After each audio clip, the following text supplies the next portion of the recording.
Now it's not just easy to create a deep fake, you can do it at scale, right? So we can easily make misleading representations about a political figure or a news event. And it doesn't require sophisticated computer skills. It's really easy just to do that at the click of a button. Now, the solution isn't to ban the technology, right? There are plenty of good reasons and good uses that this tech can be put to.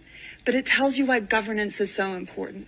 And that's governance at the developer level, the companies creating these tools, at the deployer level, the social media platforms and others that are allowing this information out into the ecosystem, and for governments as well to step up and act. How are they boosting trusted sources of information? What we really need is actually how to boost the trusted information. What we really need is actually how to boost the trusted information. This is the Eye for an Eye channel. Welcome to today's show.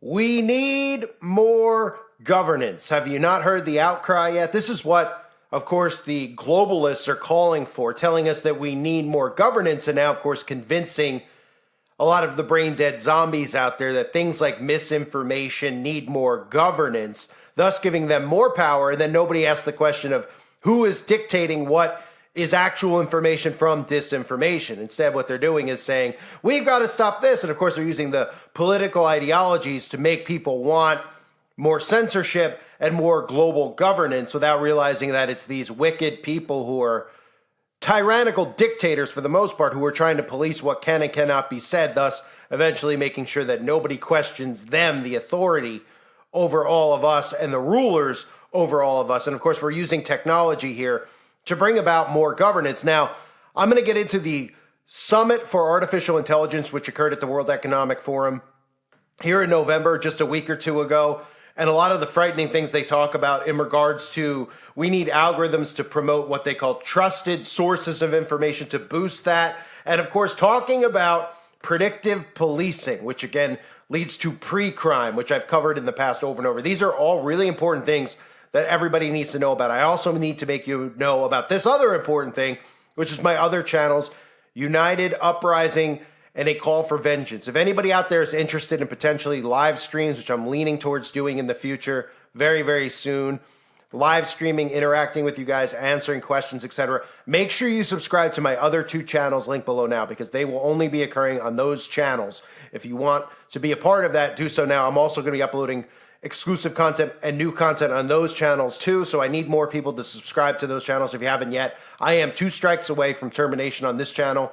If you're new to my channel, this is what happens every few months, which is why nobody knows where to find me. So make sure you sub to those channels. Now, one more strike in this channel will be a 14-day ban, so you won't see content from me and you'll wonder where I am. So just make sure you're sub to those channels now, link below. And also check out the website, uprisingrevival.com, for exclusive uncensored content where I don't have to police what I say, as well as the forum over there, which has a lot of really important information. I highly recommend everybody join the website. It's $3. It's ad-free. It keeps the trolls out. It is unlimited content. It's my entire library as well of content that has been removed from YouTube over there. So definitely check it out if you haven't yet. I highly recommend you give it a try, at least for 30 days, and see if you like it. That is uprisingrevival.com. So let me cover here what has just occurred at the World Economic Forum, because they're talking about having a UN advisory body which will be created to address global AI governance. And nobody thinks anything of this governance via artificial intelligence. I've talked about the dangers of a lot of these shows and these programs that are getting promoted as far as in the true crime demographic, where they talk about how artificial intelligence is solving crimes and policing, etc. There is a reason that they're doing that. They are strategically using things like that to make people want more surveillance, to make people think that artificial intelligence has there's no equality problems, there's no racial problems when it comes to artificial intelligence. It just keeps the good away from the bad. But nobody questions who's programming this AI and how this AI still will be used to make sure that no crimes, of course, are ever solved regarding these people, because you'll never hear about the crimes that they commit, like we never do in regards to all the children that go missing. So I'm going to play for you a clip that just recently occurred, and somebody speaking, Alexandra Reeve Givens, and the talk about misinformation, about deep fakes. They go into the stuff about the dangers of deep fakes, right? And they talk about the solution and how we need to govern more. We need more governance over the internet. But they don't talk about the real solution, which would be getting rid of and banning this type of technology. This is what people generations ago would have done. They would have banned it. they go on to say we don't need to ban deepfakes. We don't need to ban these types of things because they're apparently needed. They're very progressive for our society. Of course, this is them using these types of techniques to brainwash you into thinking that we need AI surveillance. And everybody out there just goes, oh, okay, whatever, because they're so worn out from a left, right, from a Trump, a Biden, that they think that having AI governance is going to be great because we're going to be able to monitor what people say and keywords that don't hurt my feelings and all this stuff without ever knowing who the boogeyman is behind the curtain. Well, these are the boogeymen behind the curtain at the World Economic Forum. The other boogeymens, of course, reside over where that conflict's occurring in the Middle East. But listen to some of these quotes about how banning this is not the solution. More governance is the solution. On top of that, how important more governance is and how we need to boost trusted sources. They never tell you who the trusted source is, right? We're supposed to believe the trusted source is these people. The trusted source is all of us. There's no such thing as a trusted source. You can't trust any of these people. Everybody needs to use their own discernment, but they don't want you to do that because if you actually use your discernment, you'd realize real fast who the wicked people are and who the good people are in this world. And they don't want that. So they're, of course, the trusted sources of information, and we're not. And keep in mind the stuff that is mentioned about predictive policing, because that has everything to do with pre-crime. And I'll talk about that after the fact. Listen to these clips from the World Economic Forum that just came out. A second set of concerns is around people's individual freedoms and their rights. And this is particularly an issue where governments around the world, including here in the US, use AI as part of their surveillance and their policing and their law enforcement capacities. We can think about this in the realm of face recognition technology, again, used in systems around the world. We can think about it in terms of predictive policing and where resources are going. We can think about it in terms of people's social media communications or their online browsing habits, feeding into government interventions, government surveillance. That is all powered and enabled and will be increasingly enabled by growing AI capabilities. We need governments to be accountable when they're using the tech in this way. The third and final bucket that I'll touch on is informational harms. And this is a big one because we live in a connected society and there's so much benefit that comes from this. But at the same time, we have to think about how AI recommendation systems, this is where generative AI comes in as well, can impact the way in which we access information around the world and the way in which we communicate with one another. So you can think about this in terms of representational harms. When you ask a generative AI company to write a story or to create an image for you, what story is it telling and how is that story showing up? Is it able to tell a story about a same-sex couple? Is it able to generate an image of somebody who is a CEO and have diversity in how that CEO is represented? When you think about mis and disinformation and the growing risk of deepfakes, we already know that access to reliable information in our connected age is a challenge. We've seen that play out in the United States at home as well as in countries around the world. Now it's not just easy to create a deepfake, you can do it at scale, right? So we can easily make misleading representations about a political figure or a news event. And it doesn't require sophisticated computer skills. It's really easy just to do that at the click of a button. It's easy to not only do it once, but to a coordinated campaign where it can look like different actors are generating similar images. So it creates an even better kind of indicators of truth. Now, the solution isn't to ban the technology, right? There are plenty of good reasons and good uses that the tech can be put to, but it tells you why governance is so important. And that's governance at the developer level, the companies creating these tools, at the deployer level, the social media platforms and others that are allowing this information out into the ecosystem, and for governments as well to step up and act. How are they boosting trusted sources of information? How are they showing up in this confusing moment to help people pierce through and get the information that they need? So this is all frightening. These should be the things that keep people up at night. These people who are unelected, meeting here, telling us about what needs to be done. And of course, the real thing that needs to be done, the real solution is to ban the technology. That's the solution. It's simple. Ban it. But they don't want to ban it because the technology is what is needed for this enslavement system. So of course, banning it would not be the resolution. More governance is the resolution. Now, people out there will say, oh yeah, maybe we should ban it. And they'll come out and they'll say things like, yeah, but if we ban it, we can't have the internet, we can't have our phones, we can't be connected to each other. So they try to say that the pros outweigh the cons. In reality, the beginning of the downfall of humanity has begun with the internet, has begun with social media. This is why, on top of many other reasons with the mental health crisis that's going on that they claim, a lot of that obviously has to do with the big towers that are around us and of course the stuff that they're pumping and gaslighting people with through the television systems. And this, of course, all ties into the internet, social media. Social media is needed, obviously, to keep control of people, to control the behavior of people. That's why you see people taking photos of things, walking around taking selfies. This is not normal human behavior. They are on autopilot doing these things because they've been programmed to do these things, right? And they can't snap out of it because they have the technology in their hand, and this is what they've been programmed to do. The thing that they're afraid of with social media is me and you.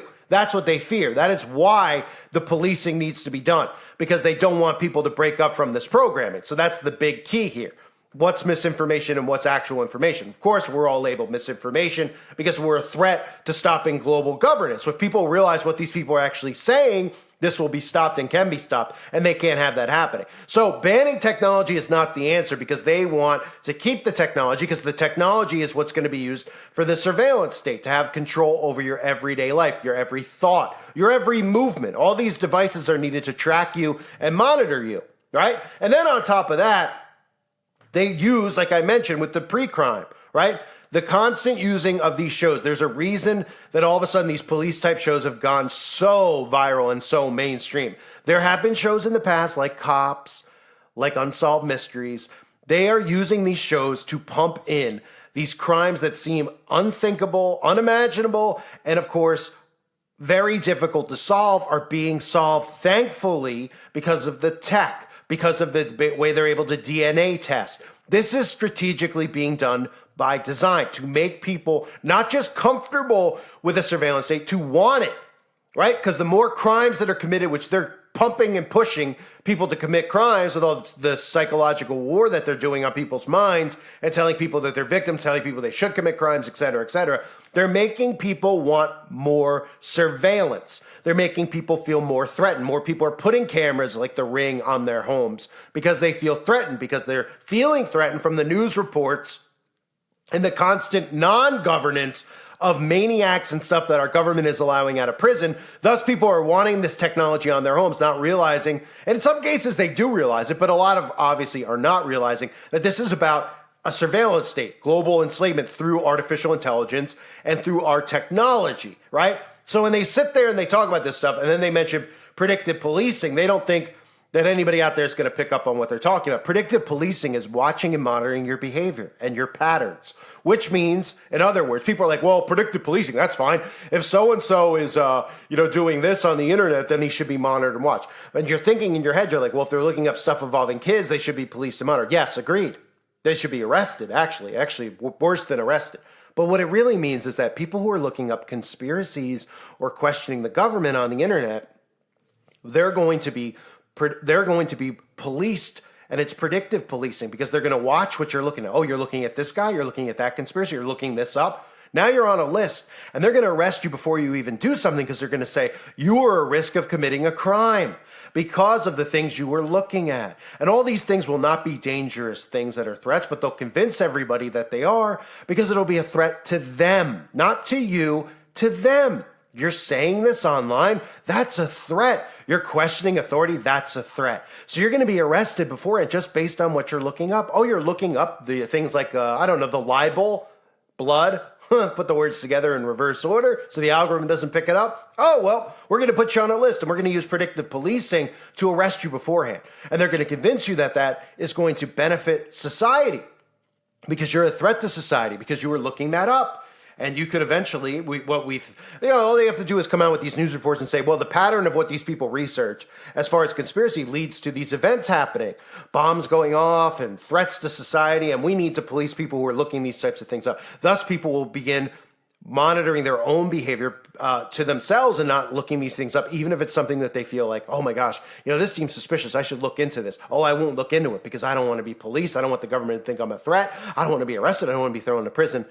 That's how this is all going to work. Policing at every single step along the way with technology hooked up into it, which means your thoughts, what you're looking at, what you're possibly, where you're going. Are people meeting up who also look up the same type of stuff on the internet? Well, we'll have to police that because that means if person A and person B look into conspiracies and then they're saying they're going to meet at a location, well, that could be a threat.